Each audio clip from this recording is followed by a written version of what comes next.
नमस्कार, न्यूज 18 मध्य प्रदेश छत्तीसगढ़ देख रहे हैं आप और बुलेटिन की शुरुआत बड़ी खबर के साथ। और बात छत्तीसगढ़ में निकाय चुनाव के लिए हो रही वोटिंग की। 10 जिलों की 15 निकायों में इस वक्त मतदान चल रहा है। नगर पालिका निगम में 3 बजे तक मतदान प्रतिशत का अगर हम जिक्र करें तो बीरगांव में कुल 52% 3 बजे तक मतदान हुआ है। भिलाई में 42.80% वोटिंग हुई है, जबकि रिसाली में 52.89% वोट पड़े हैं। अभी तक 3 बजे तक का ये प्रतिशत है। भिलाई चरोदा में 47.85%। वहीं नगर पालिका परिषद का अगर हम जिक्र करें तो 3 बजे तक मतदान प्रतिशत शिवपुर चर्चा में 52.72% हुई है। जामुल में 61.44%। सारंगढ़ में 57.87% वोट अभी तक पड़े हैं, जबकि बैकुंठपुर में 56.09%, खैरागढ़ में 63.07%।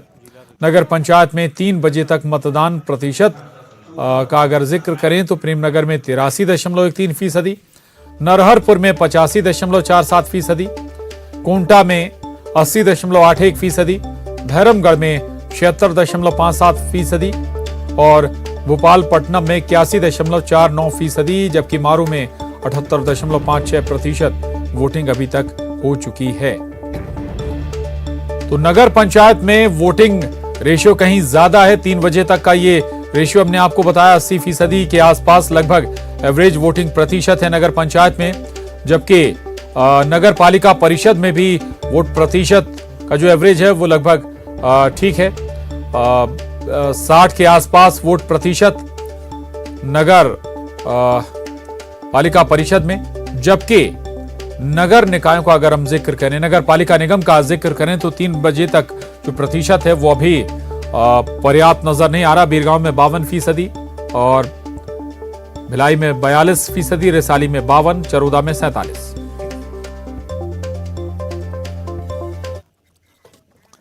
और बड़ी खबर है दुर्ग से, जहां भिलाई के खुर्सी पार में कांग्रेस कार्यकर्ताओं ने आरोप लगाए, फर्जी मतदान करने के आरोप लगाए हैं। एक व्यक्ति को पुलिस के हवाले भी किया गया है। एसपी ने इलाके का दौरा भी किया है। अतिरिक्त पुलिस बल की तैनाती भी यहां पर की गई है। तो ये बड़ी खबर है दुर्ग से, जहां भिलाई के खुर्सी पार में कांग्रेस कार्यकर्ताओं ने फर्जी मतदान करने का आरोप लगाया और इसी आरोप में एक व्यक्ति को पुलिस के हवाले भी किया गया है।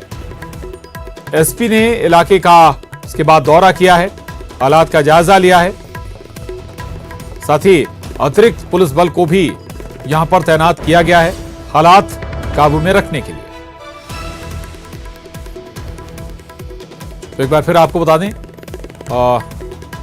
दुर्ग के भिलाई के खुर्सी पार में कांग्रेस कार्यकर्ताओं ने फर्जी मतदान करने का आरोप लगाकर एक व्यक्ति को पुलिस के हवाले कर दिया और खुद पुलिस, तो आपको बता दें, एसपी वहां पर दौरा करने पहुंचे और हालात के मद्देनजर अतिरिक्त पुलिस बल की तैनाती भी इस इलाके में की गई है।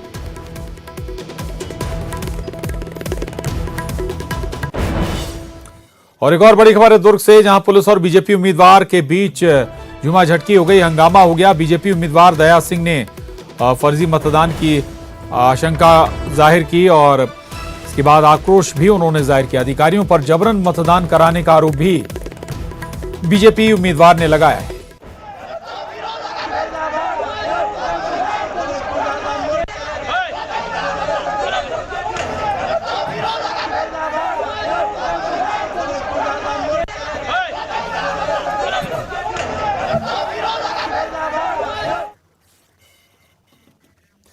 उधर बेमेतरा में स्ट्रांग रूम को लेकर बीजेपी ने ऐतराज जताया। इसे लेकर निर्वाचन अधिकारी से बीजेपी ने शिकायत की है। बीजेपी ने स्ट्रांग रूम में सीसीटीवी कैमरा लगाने, खिड़की बदलने और रोशनदान को बंद करने की मांग की है। बेमेतरा में मारू के सरकारी स्कूल को स्ट्रांग रूम बनाया गया है। मतदान जारी ही है कि विवाद एक बार फिर से उभरते हुए आ रहा है। स्ट्रांग रूम को लेकर के बीजेपी की शिकायतें हैं। क्या शिकायतें हैं, बात करते हैं जिला अध्यक्ष से। सर, किस चीज़ का शिकायत की है आप लोग, क्या दिक्कत है आप लोग?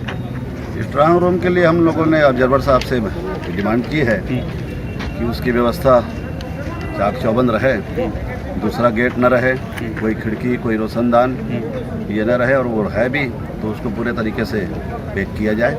और अंदर में हम लोगों ने CCTV की मांग की है। तो इसकी जरूरत की मांग करना क्यों पड़ रहा है? क्या अधिकारी अपनी जिम्मेदारी को सही ढंग से निर्वहन नहीं कर रहे हैं? अधिकारियों के ऊपर तो भरोसा है, उनको भी अंदेशा है, लेकिन शासक जो है उसके ऊपर हमको भरोसा नहीं है। पिछले कई दिनों से हम देख रहे हैं कि यहाँ के विधायक जी जो है वो एक अधिनायक के समान यहाँ पर पेश आ रहे हैं और पूरे तरीके से शासन और प्रशासन का दुरुपयोग कर रहे हैं। तो अपनी शंकाओं को दूर करने के लिए हम लोगों ने प्रयास किया है। क्या दिक्कत लग रहा है आप लोग स्ट्रांग रूम में? स्ट्रांग रूम में अभी तो दिक्कत नहीं, वो जिस समय पेटी आएगी तो उस समय वो मुआयना कराएंगे, तो और देख करके उनको दिक्कतें बताएंगे। तो ये जिला अध्यक्ष है बीजेपी के ओम प्रकाश जोशी, इनका जो अधिकारियों से बातचीत में सुन पाए उसके हिसाब से जो खिड़की लगा है, जो रोशनदान है, और अंदर में CCTV कैमरा लगाने की मांग कर रहे हैं। अब देखने वाली बात होगी कि इनकी शिकायतों पर कितना गौर ये अधिकारी करते हैं। कोमल सिंह राजपूत, न्यूज़ 18 बेमेतरा, छत्तीसगढ़। और इस पर और जानकारी के साथ हमारे साथ देवव्रत भगत बीरगांव से जुड़ रहे हैं, ममता लांजेवार भिलाई से हमारे साथ जुड़ रहे हैं और साथ ही रिसाली से मिथिलेश ठाकुर हमारे साथ जुड़ रहे हैं। सबसे पहले देवव्रत के पास चलेंगे। देवव्रत, अगर हम ओवरऑल वैल्यूट करें तो छोटी मोटी बातों को छोड़ दिया जाए तो ये शांतिपूर्ण ही मतदान आगे बढ़ रहा है।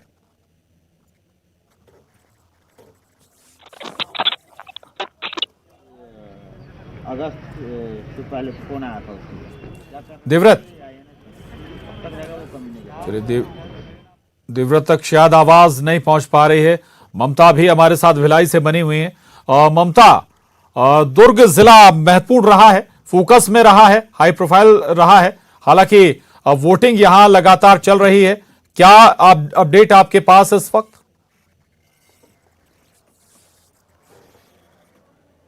बिल्कुल, देखिए भिलाई दुर्ग पूरे जिले की अगर हम बात करें जहाँ और दूसरी बात हम अगर हम बात करें तो भिलाई जो नगर निगम है वहाँ पर लगातार सुबह से जो है वो वोटिंग होती रही और ये है कि कुर्सी पार में जरूर वो काफ़ी सेंसिटिव वार्ड है, वहाँ पर हंगामा होता रहा। और इस वक्त हम राधिका नगर जो है वहाँ पर मौजूद हैं और ये खासतौर पर अगर बात करें तो ये इस बूथ पर, इस वार्ड पर भी सबकी नज़र इसलिए है क्योंकि यहाँ पर एक प्रत्याशी है बीजेपी के, उन्होंने ये जो है ऑफिशियली कहा था कि 150 करोड़ के आसामी है, ये वो किया। और दूसरी तरफ कांग्रेस ने कहा कि पसीना बहाने वाला प्रत्याशी हमने खड़ा किया है।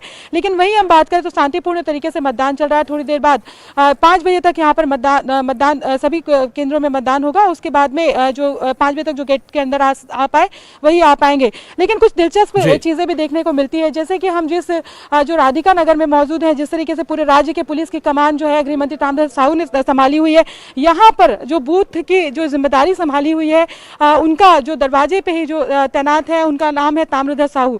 तो जब भी लोग यहाँ पर वोट डालने के लिए आते हैं तो एक बार जरूर ठिठक जाते हैं उनके नाम को लेकर। तो ये कुछ मतदान केंद्र में अलग अलग जो तस्वीरें दिखाई देती है, कुछ दिलचस्प सी चीजें दिखाई देती है, उसमें से ये भी है।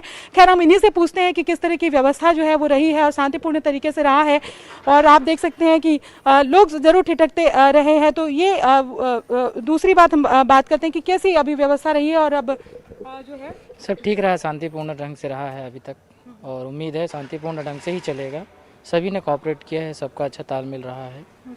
हमारे साथ जो कर्मचारी हैं, सहयोगी, सभी का अच्छा सहयोग रहा है, इसलिए शांतिपूर्ण ढंग से ये चुनाव का प्रक्रिया चला है। ये जो बूथ है, अगर हम बात करें या वार्ड है, तो करोड़पति प्रत्याशी वर्सेस पसीना बहाने वाला प्रत्याशी, ऐसा ये भी यहाँ पर चला था। उसके साथ ही अगर हम बात करें, आपकी जो ड्यूटी लगी हुई थी, ज़्यादातर लोग यहाँ पर आते थे और आपके नेम प्लेट को देखकर ठिठक जाते हैं थोड़ा सा। तो नाम तो कुछ भी रह सकता है, मेन तो काम पर डिपेंड करता है ना कि लेकिन लोग पूछते जरूर थे। पूछा, नाम तो एक जैसा रह जाता है, सर अपने अपने काम का ढंग रहता है। हाँ बस, और कुछ नहीं। तो आप देख सकते हैं कि इनका नाम भी ताम्रध्वज साहू है और यहाँ की जो कमान है वो उन्होंने संभाली हुई थी, सुरक्षा की कमान जो है वो संभाली हुई थी।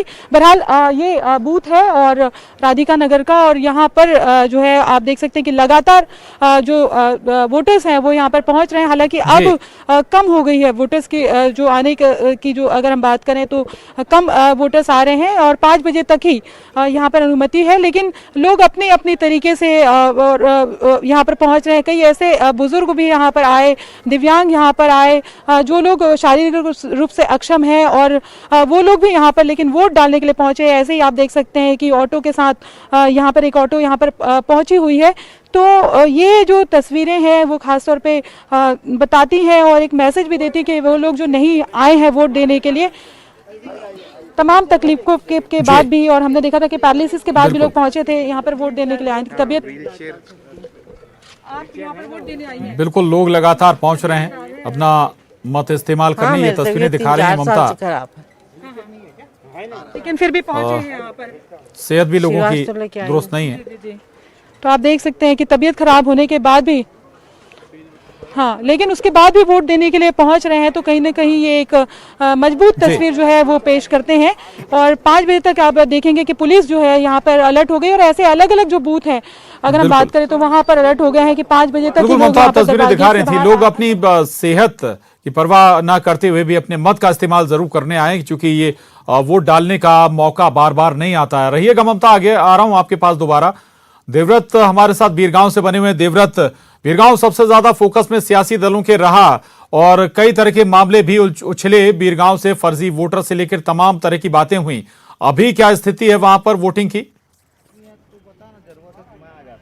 जी, 3 बजे तक के काफी गहमा गहमी का माहौल देखने को मिला।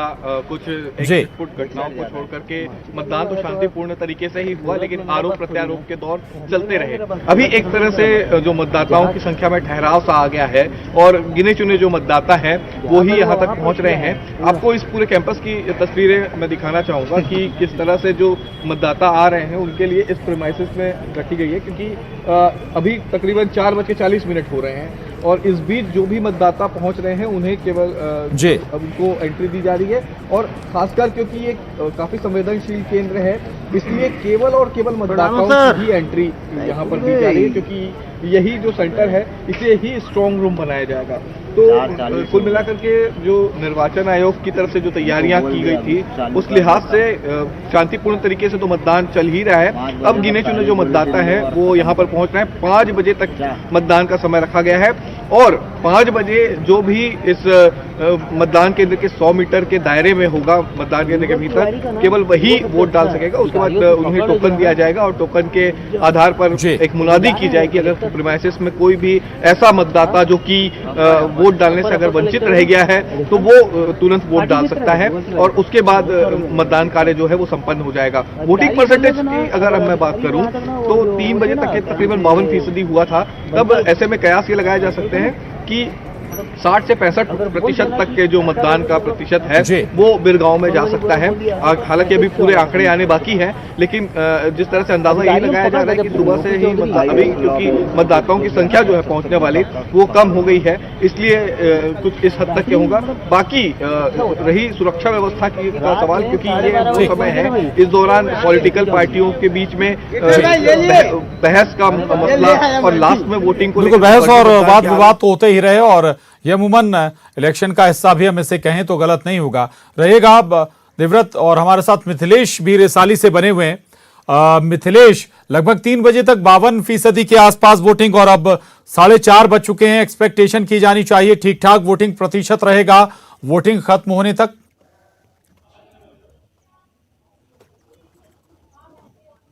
प्रशांत, बताना चाहूंगा कि नवगठित रिसाली नगर निगम में पहली बार चुनाव हो रहे हैं। सुबह की यदि बात किया जाए तो सुबह कुछ क्षेत्रों में लोगों में उत्साह नजर आया, लेकिन वहीं पे पौष कॉलोनी की बात किया जाए तो पौष कॉलोनी इस्पात नगर है, मैत्री नगर है, यहाँ पर जो है मतदान का प्रतिशत बेहद धीमा रहा। यदि 12 बजे तक की बात किया जाए तो करीब 11% तक के यहाँ पे मतदान हुए। उसके बाद में 3 बजे के बाद में यहाँ पे बढ़ना स्टार्ट हुआ है। करीब 50 से ऊपर अभी प्रतिशत चल रहा है। एग्जैक्ट अभी थोड़ी देर में क्लियर हो जाएगा। करीब अधिकतम यदि बात किया जाए, अभी 20 मिनट बाकी है और जो लोग यहाँ पर हैं तो ये 60% तक के आसपास जाने की उम्मीद है। तो जिस तरह से भाजपा और कांग्रेस ने दोनों ही अपनी शक्तियां झोंक दी थी नवगठित रिसाली नगर निगम के लिए, लोगों को सामने लेकर आया था, लोगों को अधिक से अधिक मतदान करें, लेकिन जो लोगों का जिस तरह से परसेंटेज आ रहे हैं वो कहीं ना कहीं थोड़ा चिंताजनक विषय है, क्योंकि यदि हम अधिकतम भी बात करेंगे तो 60% के आसपास तक की ये वोटिंग हो सकती है। हालांकि अभी ये कह पाना बहुत जल्दबाजी होगी, क्योंकि अभी लगातार वोटिंग वोटिंग जारी है, 20 मिनट भी बाकी है और जो अंदर है उनके फाइनल आएगा मतदान का प्रतिशत।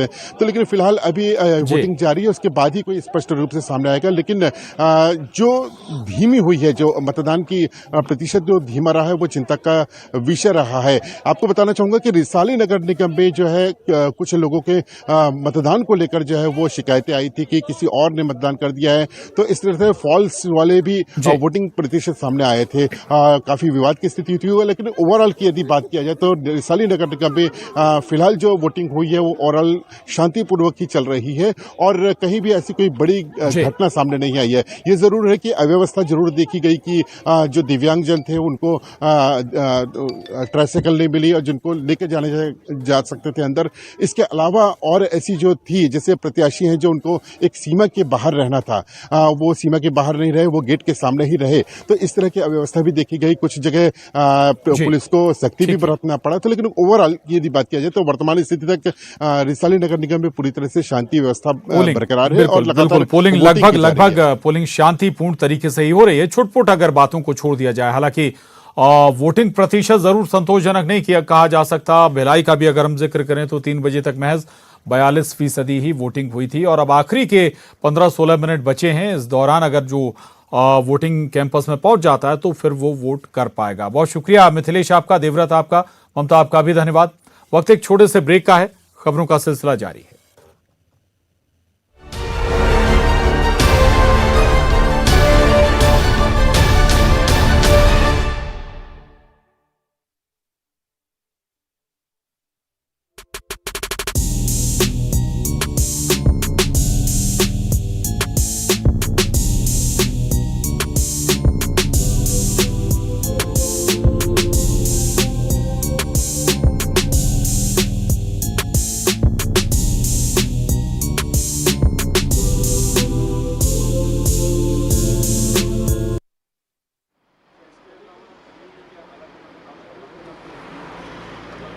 कल पता चलेगा, उससे किसी मुलाकात हो रही है।